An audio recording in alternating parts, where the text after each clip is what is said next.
खुल जाएंगे आपके सारे रास्ते। परीक्षा में सिलेक्शन ले तो सही, जीवन में सब होगा हासिल। तू सिलेक्शन की जिद पर अड़ तो सही।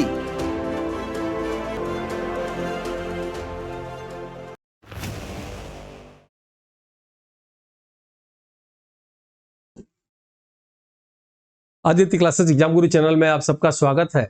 भारत के भूगोल का 7वां चैप्टर है। आज हम लोग का चैप्टर भारत की जलवायु से रहेगा। याद रखिएगा, बहुत ही महत्वपूर्ण क्लास है और आपको मैक्सिमम जो है कंटेंट आपको इसमें बता दिए जाएंगे इससे संबंधित। जैसा कि आप जानते होंगे, भारत में अगर आपके एग्जाम में आ जाए कि भारत में सबसे पहले मानसून की जो है जानकारी किसने दिया था, याद रखिएगा, तो मानसून की जानकारी जो है अल-मसूदी ने दिया था। अल-मसूदी एक इतिहासकार था, लेकिन वो अपने जीवन के अधिकतर वर्षों जो है यात्रा पे बिताता था, जिसकी वजह से उसको जो है मानसून का अनुभव था। मानसून का अनुभव था। वो भारत में, याद रखिएगा, किसी एक राजा का दरबारी कभी नहीं था, लेकिन कहा जाता है प्रतिहार वंश के शासक महिपाल के समय वो जो है भारत आया था। लेकिन अगर आपके एग्जाम में पूछ दे कि भारत में या विश्व में मानसून के जनक कौन है, याद रखिएगा, तो मानसून के जनक हिप्पालस है। 45 ईस्वी में इन्होंने मानसून की जानकारी दी थी, जिससे समुद्र द्वारा व्यापार को बढ़ा, भारत में भूगोल के क्षेत्र में जानकारी को बढ़ा। आपको क्या प्रश्न जानना है? सबसे पहले जानकारी किसने दिया? अल-मसूदी ने। भारत में मानसून के जनक कौन है? याद रखिएगा, हिप्पालस है। लेकिन अगर आपके एग्जाम में पूछ दे कि भारत में जलवायु का वर्गीकरण किसने किया था, तो कोप्पन ने किया था, याद रखिएगा। फेरल ने क्या दिया था? फेरल ने एक नियम दिया था कि पृथ्वी के, याद रखिएगा, उत्तरी गोलार्ध पे हवाएं क्लॉकवाइज चलती हैं और दक्षिणी गोलार्ध पे हवाएं एंटी क्लॉकवाइज चलती हैं। ये किसका नियम है? फेरल का नियम है। कुछ चीजों को आप सिंपल जानिएगा। अगर कहा जाए किसी भी देश में 6 महीना दिन या 6 महीना का दिन करे, 6 महीना गर्मी 6 महीना ठंड पड़े, तो उस देश को सम जलवायु कहा जाता है। आप यहां समझिएगा इस चीज को। जलवायु मौसम में क्या अंतर है? मौसम, याद रखिएगा, तत्कालीन परिवर्तन होने वाली प्रक्रिया है और जलवायु लगभग 30 वर्षों में परिवर्तित होती है, याद रखिएगा। जैसे आप एक गाना भी सुने होंगे, मौसम की तरफ बदल न जाओगे, यानी मौसम क्या होता है? तुरंत बदलता रहता है, लेकिन जलवायु तुरंत दीर्घकालीन प्रक्रिया है, लगभग 30 वर्षों में बदलती है। मैं आपसे क्या कह रहा था, आप जानते होंगे 12 महीने साल के होते हैं और जो है भारत में या अन्य देशों में क्षेत्रों के अनुसार वहां का मौसम जलवायु अलग अलग है, ये भी आप जानते होंगे। अगर याद रखिएगा कहीं भी 6 महीना गर्मी 6 महीना ठंड पड़े, उसे क्या कहेंगे? उसे सम जलवायु कहेंगे। लेकिन कहीं 8 महीना गर्मी पड़े जैसे भारत में और 4 महीना ठंड पड़े, तो इसे क्या बोलेंगे? उष्ण जलवायु बोलेंगे। लेकिन कहीं 8 महीना सर्दी पड़े और 4 महीना गर्मी पड़े, उसे शीत जलवायु के नाम से जाना जाता है, याद रखिएगा। भारत में गर्मी का महीना कब से शुरू होता है? तो गर्मी का महीना 15 मार्च से 15 जून के बीच में शुरू होता है। डिटेल महत्वपूर्ण प्रश्नों के साथ इस क्लास में हम लोग आगे बढ़ रहे हैं। ध्यान से और अंत तक बने रहिएगा। निश्चित ही आपके एग्जाम में कुछ प्रश्न आएंगे इसमें से और कॉन्सेप्ट आपका निश्चित ही क्लियर होगा। आइए शुरू करते हैं भारत के जलवायु, भारत के समान भूगोल से। इसके पहले 6 क्लास चल चुकी है, अगर न देखे हो आप देख लीजिएगा। तो आइए हम लोग शुरू करते हैं भारत की जलवायु में। वायुमंडल की, याद रखिएगा, वायुमंडल की अल्पकालीन प्रक्रिया को मौसम कहा जाता है, लेकिन वायुमंडल की दीर्घकालीन प्रक्रिया में जो बदलाव 30 वर्ष या इससे अधिक वर्षों में होता है, उसे जलवायु के नाम से जाना जाता है। ये जरूरी है, अभी आपको मैंने बताया। नेक्स्ट आप देखेंगे, भारतीय भूगोलवेत्ता वर्ष के 12 महीनों को 4 ऋतुओं में बांटते हैं जो निम्नलिखित है। पहला ग्रीष्म ऋतु, दूसरा शीत ऋतु, तीसरा वर्षा ऋतु और चौथा शरद ऋतु। याद रखिएगा। जब वाष्पन की क्रिया, एक चीज और मैं बता दूं आपको, बहुत ज्यादा साइंस फिजिक्स समझने की आवश्यकता नहीं है, एकदम आपको जो है जनरल नीचे से बता रहा हूं। ताप, याद रखिएगा, ताप और क्षेत्रफल दोनों पक्के दोस्त हैं। ताप और क्षेत्रफल दोनों पक्के दोस्त हैं। इन दोनों का पक्की दुश्मनी दाब से होती है। इस फार्मूले को आप जानिएगा, ढेर सारे आपके विज्ञान के प्रश्न हल हो जाएंगे और पूरे भूगोल का, आप याद रखिएगा, भूगोल का, ज्योग्राफी का जो है प्रश्न आपसे हल हो जाएंगे। मैंने आपसे क्या कहा? मैंने आपसे कहा ताप, याद रखिएगा, और क्षेत्रफल दोनों पक्के मित्र है, याद रखिएगा। और दोनों के पक्के दुश्मन कौन है? दोनों का पक्का दुश्मन, याद रखिएगा, दाब है। जब इस चीज को बढ़ाएंगे, याद रखिएगा, तो ये घटेगा। याद क्या होगा? ये घटेगा, उल्टा जाएगा। जब इसको आप बढ़ाएंगे, दाब को बढ़ाएंगे, याद रखिएगा, ये घटेगा। एकदम बिल्कुल। कैसे? ऐसे प्रश्न याद रखिएगा, जैसे प्रश्न पूछता है कि जब धरातल से ऊपर जाएंगे तो क्या होगा? ऊपर जाएंगे तो क्या होगा? ताप कम मिलेगा, ताप कम मिलेगा तो क्या होगा, आपको दाब अधिक मिलेगा। दाब अधिक मिलेगा तो क्या होगा, जैसे विनाश फूट जाता है, नाक से खून आ जाता है, देखे होंगे आप, ठीक है। ऐसे देख लीजिए, गर्मी के दिनों में हम लोग क्या देख लीजिए क्या होता है, गर्मी चल रहा है, गर्मी से जब जाड़ा शुरू होता है यानी ताप कम होता है, जाड़ा जैसे शुरू होता है अक्टूबर नवंबर में शुरू होता है तो क्या होता है, ताप कम होता है और शरीर का दाब बढ़ जाता है, जिससे ब्लड प्रेशर, हार्ट अटैक अक्सर घटनाएं इसी वक्त होती हैं। यानी जाड़ा चढ़ते समय और उतरते समय याद रखिए घटनाएं ज्यादा होती है। कारण क्या है, जो ताप कम हो रहा है तो दाब बढ़ जा रहा है, ठीक है। ऐसे देखिए तीसरा एग्जांपल देखिएगा, जैसे जैसे आप जाएंगे ऊपर तो ताप कम होगा, ताप कम होगा तो क्या होगा, वाष्पन कम होगा, वाष्पन कम होगा तो क्या होगा, बादल कम बनेंगे, बादल कम बनेंगे तो क्या होगा, वर्षा कम हुई, वर्षा कम होगी तो क्या होगा, वहां जैव विविधता कम पाया जाएगा। याद रखिएगा ये सारा इस पर डिपेंड करता है। जैसे पृथ्वी के अंदर जाए तो क्या होगा, पृथ्वी के अंदर जाएंगे तो क्या होगा, आप देखेंगे ताप बढ़ेगा, ठीक है। ताप बढ़ेगा तो क्या होगा, दाब घटेगा, याद रखिएगा।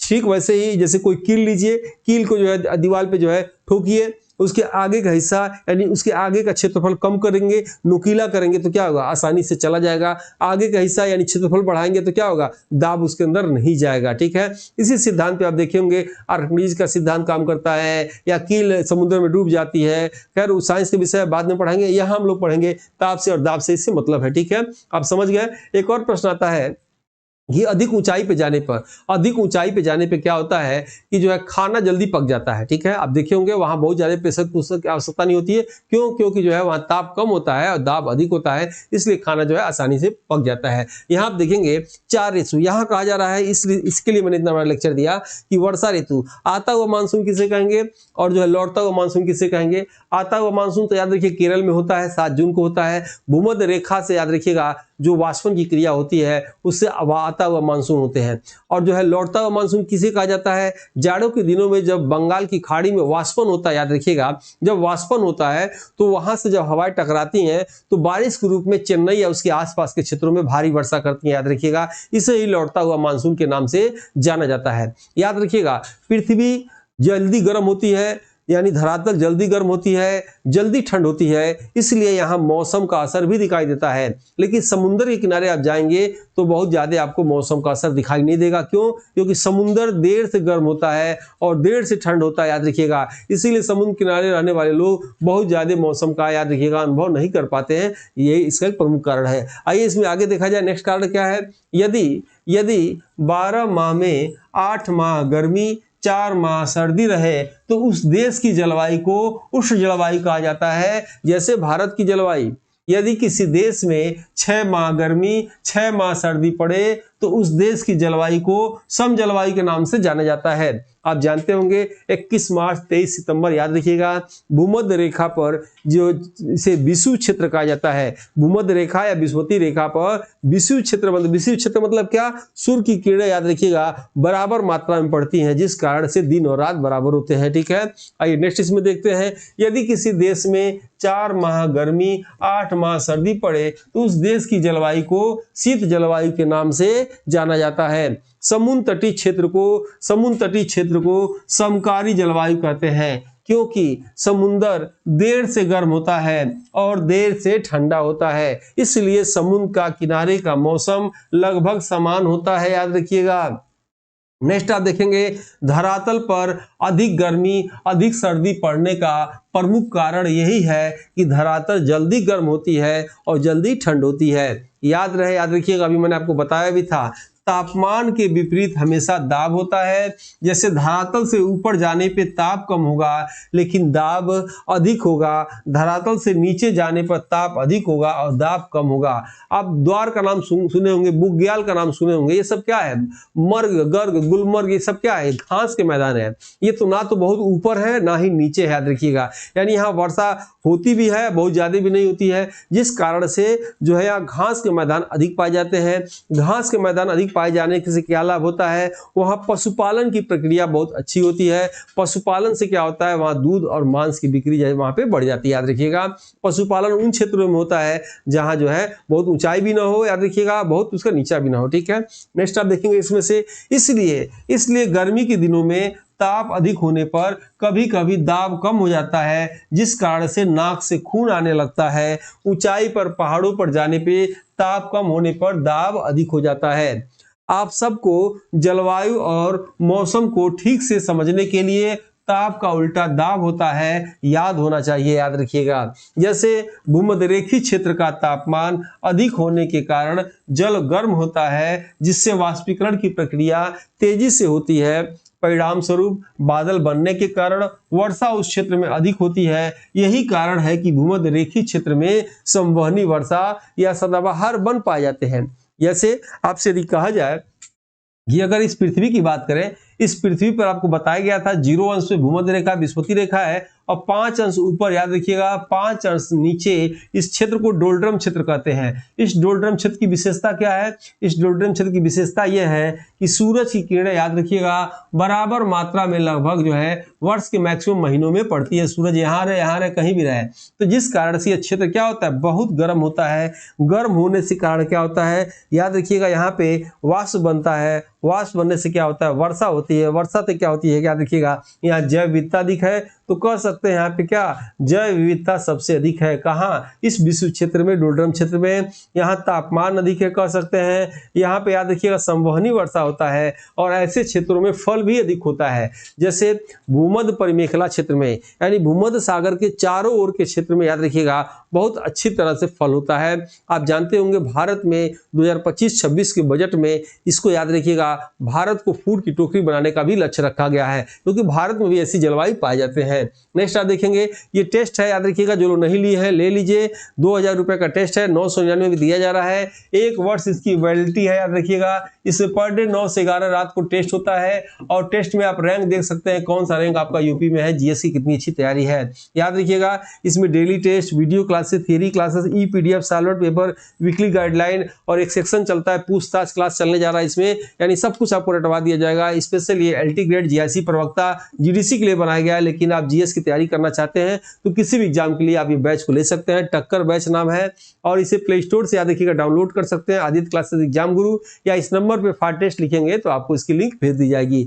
और ये बुक है हमारी, आप इसे ले सकते हैं। 50% डिस्काउंट वर्तमान में दिया जा रहा है, प्लस डिलीवरी चार्ज फ्री है। याद रखिएगा, यह ऑफर सीमित समय के लिए है और जो है अभी ऑफर इसको बंद कर दिया जाएगा। ये बुक का स्टॉक लगभग नहीं के बराबर नहीं है, अब ओनली केवल यही बुक मिलेगा, ये भी स्टॉक इसका खत्म हो जाएगा। याद रखिएगा, दूसरा एडिशन है, 2025 की बुक है, गलतियां नहीं के बराबर हैं। जितने भी महत्वपूर्ण तथ्य होते हैं, याद रखिएगा, उसको मैंने बिखरे हुए महत्वपूर्ण तथ्यों को वन लाइनर फॉर्म में इस बुक में डाल दिया है। और याद रखिएगा, 1.5 वर्ष लगा इस पुस्तक को लिखने के, लगभग गागर में सागर की तरह ये बुक है। ठीक है, आइए आगे क्लास देखते हैं। और इसमें पर डे निःशुल्क टेस्ट होता है। टेलीग्राम ग्रुप में आपको जुड़ जाना चाहिए और याद रखिएगा, ये व्हाट्सएप ग्रुप है, इसमें भी जुड़ना चाहिए। इससे क्या होगा कि आपको सभी एग्जाम संबंधी सूचनाएं सबसे पहले दे दी जाती हैं और मेरे सभी वीडियो के लिंक भी इस पे चले जाते हैं। आइए देखते हैं, भारत की जलवायु को प्रभावित करने वाले कारक कौन कौन से हैं। आपके एग्जाम में प्रश्न क्या आएगा, निम्नलिखित में से कौन सा कारण भारत की जलवायु को प्रभावित नहीं करता है, कौन सा ऐसा कारक है, याद रखिएगा, इसलिए इसको ध्यान से समझिएगा। पहला पॉइंट क्या दिया है, भारत के 3 ओर से समुद्र का घिरा होना, यह भारत की जलवायु को प्रभावित करता है। जैसे आपके एग्जाम में प्रश्न आता भी है कि उत्तर प्रदेश के 75 जिलों में, याद रखिएगा, अब 76वां जिला बनाया जा रहा है, अलीगढ़ बुलंद को छोड़ के, याद रखिएगा, कल्याण सिंह नगर बनाया जा रहा है, अभी बना नहीं है। तो याद रखिएगा, उत्तर प्रदेश के 75 जिलों में कहा जा रहा है किस जिले में सबसे अधिक वर्षा होती है, तो सीएम सिटी गोरखपुर में सबसे अधिक वर्षा होती है। उसका कारण क्या है, तो बताया जाता है कि गोरखपुर एक और रामगढ़ ताल से, बहुत बड़ा विशाल ताल है, उससे घिरा हुआ है। एक और याद रखिएगा, जो है अचिरावती नदी या राप्ती नदी से, उसी को पुराना अचिरावती कहते हैं, राप्ती नदी से घिरा हुआ है। और एक और बताते हैं लोग कि जो है फरंदा कुसमी का जंगल है, याद रखिएगा, यानी 3 ओर से, ये 3 ओर इसको जो है। और चौथी सबसे बड़ी बात कि हिमालय के तराई क्षेत्र में है, यानी नेपाल के करीब है वो, यानी इन कारण से उत्तर प्रदेश में सबसे अधिक वर्षा, याद रखिएगा, गोरखपुर में होता है। उसी तरह जैसे भारत की जलवायु को प्रभावित करने क्या है, 3 ओर से समुद्र है। अब 3 ओर से समुद्र कैसे है, अगर ये भारत का नक्शा आप देखेंगे तो इधर देखेंगे क्या है, अरब सागर, इधर क्या है, हिंद महासागर, इधर क्या है, बंगाल की खाड़ी। 3 ओर से वाष्पन प्रक्रिया देख रहे हैं, याद रखिएगा। दूसरा कारण क्या है, इसकी अक्षांशीय, याद रखिएगा, स्थिति अक्षांशीय। तीसरा कारण क्या है, भारत उत्तर पूर्व में हिमालय पर्वत का होना। चौथा क्या है, भारत का पर्वत, पठार, मैदान, रेगिस्तान, स्थल और जल का वितरण। भारत की मानसूनी हवाएं और पश्चिम विक्षोभ या चक्रवात। आइए इसके विषय में आगे डिटेल देखा जाए। महत्वपूर्ण तथ्य इस चीज को याद रखिएगा।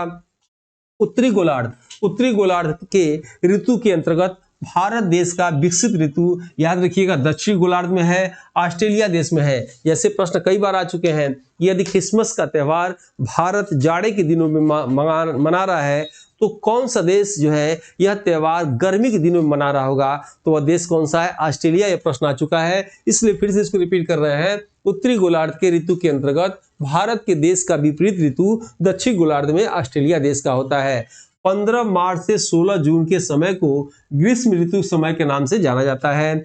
21 जून को उत्तरी गोलार्ध का सबसे लंबा दिन व सबसे छोटी रात होती है। 21 जून को दक्षिण गोलार्ध का सबसे छोटा दिन व सबसे लंबी रात होती है। ऐसे देखिए, अगर 21 जून हम लोग किस में रहते हैं, हम लोग अगर ये पृथ्वी है तो इस पृथ्वी को 2 गोला कर दें, इसको क्या बोलते हैं? उत्तरी गोलार्ध। इसको बोलते हैं क्या? दक्षिण गोलार्ध। तो हम लोग कहाँ रहते हैं? उत्तरी गोलार्ध में रहते हैं। यानी इस कर्क रेखा पे याद रखिएगा भारत है, उत्तरी पूर्वी गोलार्ध पे पूर्ण रूप से कह सकते हैं। कहा जा रहा है कि इस उत्तरी गोलार्ध में 21 जून को क्या होता है? सबसे लंबा दिन होता है और सबसे छोटी रात होती है 21 जून को। तो अब इधर दक्षिण गोलार्ध में क्या होगा? उल्टा होगा। उल्टा होगा तो क्या होगा? सबसे छोटा दिन होगा और सबसे लंबी रातें होंगी। नेक्स्ट आप देखेंगे 23 सितंबर 21 मार्च को सूर्य की किरणें भूमध्य रेखा या विषुवत रेखा पर सीधी पड़ती हैं। इस स्थिति को विषु के नाम से जाना जाता है। 22 दिसंबर दक्षिण गोलार्ध का सबसे लंबा दिन होता है, याद रखिएगा। और 22 दिसंबर तब क्या होगा? इधर उत्तरी गोलार्ध का सबसे छोटा दिन होगा। इसका उल्टा होता है, याद रखिएगा। अल नीनो समुद्री जलधारा से संबंधित है। दक्षिण अमेरिका महाद्वीप का एक देश पेरू, जिसकी राजधानी लीमा के निकट समुद्री तट के गर्म होने की घटना को एल नीनो के नाम से जाना जाता है। एल नीनो जब जब आता है तब तब भारत में मानसून कमजोर पड़ जाता है, जिसकी वजह से भारत के कई राज्यों में सूखा पड़ जाता है, याद रखिएगा। इतिहासकार, नाम इसका चर्चा किए थे, इतिहासकार अल मसूदी ने भारतीय मानसून की जानकारी सबसे पहले दी थी। किसके समय आया था? प्रतिहार शासक महिपाल के समय ही आया था। मानसून के जनक कौन है? हिप्पालस है। हिप्पालस ने मानसून के जो है सबसे पहले जानकारी कब दिया? तो 45 एडी में, याद रखिएगा, ईस्वी में इसने जानकारी दिया था। हिप्पालस महत्वपूर्ण है। लेकिन जलवायु का वर्गीकरण किसने किया?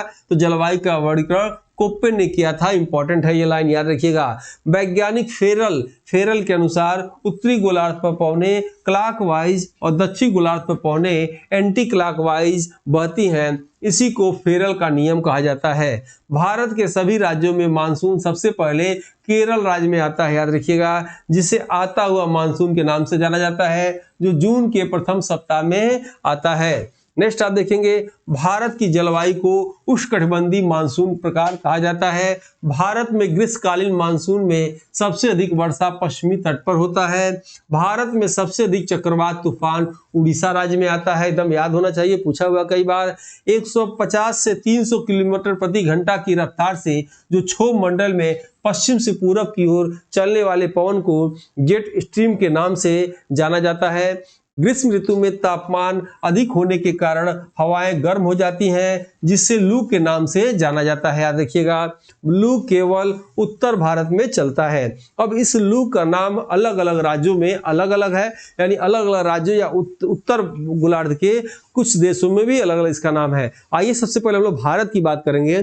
भारत की बात करते हैं। पश्चिम बंगाल और असम में बैसाख महीने में चलने के कारण पवनों को काल बैसाखी कहते हैं, जो चावल, जूट, चाय आदि के लिए अनुकूल होती है। उड़ीसा में चलने वाली पवन को नॉर्वेस्टर कहा जाता है।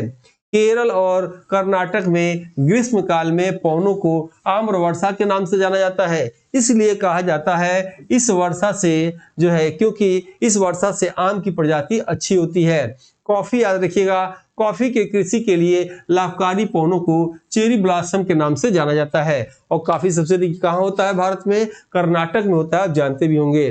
प्रशांत व हिंद महासागर के निम्न उच्च दाब के अंतर संबंध को दक्षिण दोलन के नाम से जाना जाता है।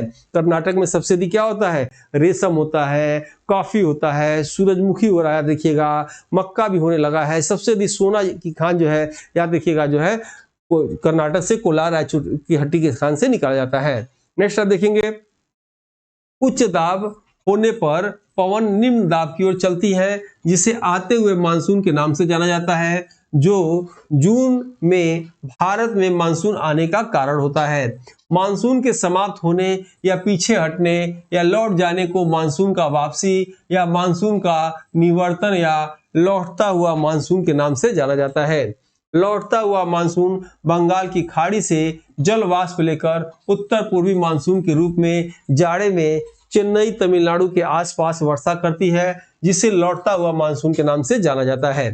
ठीक है, अब यहाँ देखेंगे जाड़े में जो वर्षा होती है उसे पश्चिमी विक्षोभ के नाम से जाना जाता है। एक छोटे से चित्र के माध्यम से मैं समझाने का प्रयास कर रहा हूँ कि जैसे आप देख रहे होंगे जाड़े में वर्षा, याद रखिएगा ये अगर राजस्थान में होता है तो मावट वर्षा कहते हैं।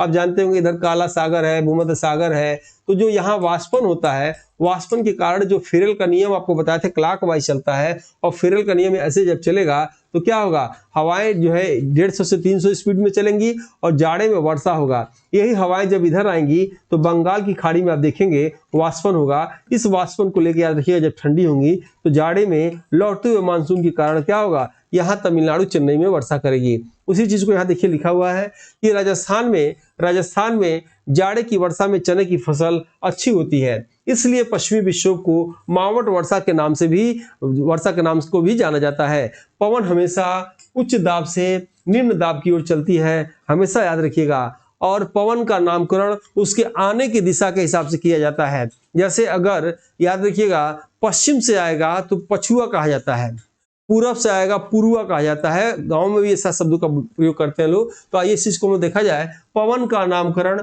उसके आने की दिशा के आधार पर किया जाता है। ये लाइन इंपॉर्टेंट है, आपके एग्जाम में आ सकता है। जैसे पश्चिम की ओर से आने के कारण इसे पछुआ पवन या पूरब दिशा की ओर से आने के कारण इसे पुरुआ पवन के नाम से जाना जाता है। ग्रीष्म ऋतु में जब हवा गर्म होकर गोलाकार या चक्राकार रूप में ऊपर उठती है तो उसे चक्रवात कहते हैं, याद रखिएगा। पृथ्वी के उत्तरी व दक्षिणी अक्षांशों के 5 डिग्री से 30 डिग्री चलने वाली पवनों को व्यापारिक पवन के नाम से जाना जाता है। अब आइए हम लोग यहाँ पढ़ेंगे वैज्ञानिक क्लोन के अनुसार। याद रखिएगा, एक तो याद रखिएगा अल नीनो की खोज किसी एक वैज्ञानिक ने नहीं किया था।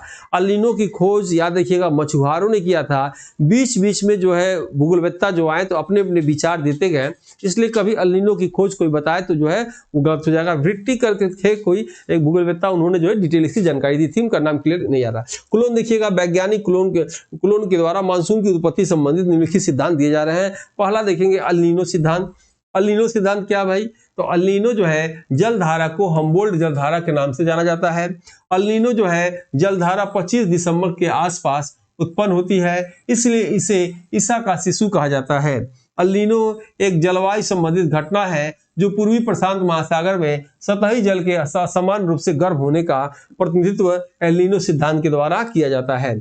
अल नीनो याद रखिएगा कि परिणाम स्वरूप भूमध्य रेखीय जलवायु में विकृति के कारण वाष्पन में परिवर्तन होता है, जिसका प्रभाव वहां के वायुमंडल और जलमंडल पर पड़ता है, जिससे प्लवन की कमी के कारण समुद्री मछलियों की संख्या में कमी आ जाती है। जब एक अल नीनो द्वारा धारा समाप्त होती है तो इसके विपरीत ला नीनो समुद्री धारा उत्पन्न होती है। जेट स्ट्रीम सिद्धांत याद रखिएगा, एग्जाम में आ चुका है। क्या आया है, जेट स्ट्रीम सिद्धांत के जनक कौन है, एस्ट है, याद रखिएगा। क्षोभ मंडल की ऊपरी सीमा को सैकड़ों किलोमीटर की चौड़ी पट्टी में पश्चिम से पूर्व दिशा में प्रभावित होने वाली लहरदार पवनों को जेट स्ट्रीम कहा जाता है। जेट स्ट्रीम दोनों गोलार्धों में 20 डिग्री अक्षांश से उत्तरी गोलार्ध में 14 किलोमीटर की ऊंचाई के बीच में होता है। विश्वती याद रखिएगा पछुआ पवन सिद्धांत, इस सिद्धांत के जनक क्लोन है। इस सिद्धांत के अनुसार विश्वती पछुआ पवन को ही दक्षिण पश्चिम मानसून पवन के नाम से जाना जाता है, ताप के प्रभाव के कारण होता है। मानसून के उत्पन्न होने का तापी सिद्धांत याद रखिएगा क्या है, तो मानसून के उत्पन्न होने के तापी सिद्धांत के अंतर्गत याद रखिएगा मानसून की उत्पत्ति का मुख्य कारण तापमान होता है। अभी आपको हमने बताया भी था, जैसे यदि ताप में वृद्धि होगी तो उस क्षेत्र में दाब में कमी होगी, जिस कारण परिणाम स्वरूप मानसून उत्पन्न के साथ साथ परिवर्तन देखने को मिलता है। इस सिद्धांत के अनुसार मानसून की उत्पत्ति पृथ्वी पर स्थल तथा जल के असमान वितरण और उनके गर्म एवं ठंडा होने के कारण है। जो स्थिति उत्पन्न होती है उसे तापीय सिद्धांत के नाम से जाना जाता है। नोट कर लीजिएगा, नोट इंपॉर्टेंट होता है और आपके एग्जाम में आ सकता है। वर्ष में गर्मी के महीने में सितंबर अक्टूबर अधिक तापमान व नमी के कारण याद रखिएगा दिन का मौसम असहनीय हो जाता है, जिससे क्वार की उमस या कार्तिक मास की उमस कहते हैं। याद रखिएगा इसकी जो है गर्मी बर्दाश्त नहीं होती। जैसे लेंस होता है, लेंस लगा दीजिएगा स्क्रीन पे, जो इसका एक जगह इकट्ठा किरण होता है, जिस तरह जो है चुभता है उसी तरह ये चुभता है मौसम। इसलिए जो है गर्मी दोपहर के समय याद रखिएगा धूप में क्वार की उमस या कार्तिक मास कहा जाता है। नेक्स्ट है भारत में सर्वाधिक वर्षा पश्चिमी घाट हिमालय क्षेत्र या मेघालय में होती है। राजस्थान के मरुस्थलीय क्षेत्रों में सर्वाधिक दैनिक तापांतर होता है। नेक्स्ट आप देखेंगे अधिक ऊंचाई तथा विरल वायु के कारण पहाड़ी क्षेत्र में ठंड अधिक होता है। यही कारण है कि आगरा व दार्जिलिंग एक ही अक्षांश पर स्थित है, किंतु जनवरी में आगरा का तापमान लगभग 16 डिग्री सेल्सियस तथा दार्जिलिंग पश्चिम बंगाल का तापमान लगभग 4 डिग्री सेल्सियस होता है। लेह लद्दाख में शीतकाल के दौरान उच्चतम वायुमंडलीय दाब अनुभव किया जाता है। उत्तरी पूर्वी मानसून की अपेक्षा दक्षिणी पश्चिमी मानसून से वर्षा अधिक होती है। पश्चिम बंगाल, उड़ीसा, बिहार में लगभग 200 मिलीमीटर वर्षा होती है। ठीक है, जो लोग बाद में आए हैं उनको टेलीग्राम ग्रुप में जुड़ जाना चाहिए। निःशुल्क टेस्ट होता है, सभी सूचनाएं दी जाती हैं। टेस्ट जो लोग नहीं लिए ले लेना चाहिए। ये टेस्ट याद रखिएगा 2000 रेट है, लेकिन 999 में दिया जा रहा है। 1 वर्ष तक वैलिडिटी है। इस टेस्ट लेने से क्या फायदा है, आपको पर डे 9 से 11 एक टेस्ट मिलेगा। अपनी रैंक देख सकते हैं। Video classes, theory classes, e PDF संपूर्ण जो है आपको नॉलेज इस क्लास में दिया जाएगा। यह टेस्ट याद रखिएगा एलटी ग्रेड, जीआईसी प्रवक्ता, जीडीसी के साथ साथ किसी भी जनरल स्टडी की तैयारी आप कर रहे हैं तो आपको इसको ले लेना चाहिए। टक्कर बैच को लेने के लिए याद रखिएगा आपको प्ले स्टोर से Aditya classes exam group download करना चाहिए, या इस नंबर पर फार टेस्ट लिखेंगे तो आपको उसकी लिंक टीम द्वारा भेज दी जाएगी। और ये बुक है, ये जो अमेजन पे या फ्लिपकार्ट पे 50% डिस्काउंट के साथ प्लस डिलीवरी चार्ज फ्री है। ये ऑफर अभी चल रहा है, बहुत जल्दी ऑफर बंद कर दिया जाएगा। मंगा सकते हैं। एक लाइन में याद रखिएगा, 1 लाइन में महत्वपूर्ण बिखरे हुए तथ्यों को एक जगह याद रखिएगा संगठित कर दिया गया है। ये पेपर याद रखिएगा असिस्टेंट प्रोफेसर से लेकर बीएड तक कोई भी जीएस का पेपर देंगे उसमें रामबाण की तरह काम करेगा। आप इसे आप मंगा सकते हैं या हमारी वेबसाइट से ही मंगा सकते हैं। इतनी देर तक आप सबने मेरी इस क्लास को देखा, इसके लिए आप सबको बहुत बहुत धन्यवाद। जल्दी हम लोग मिलते हैं नेक्स्ट वीडियो में। तब तक के लिए जय हिंद, जय भारत।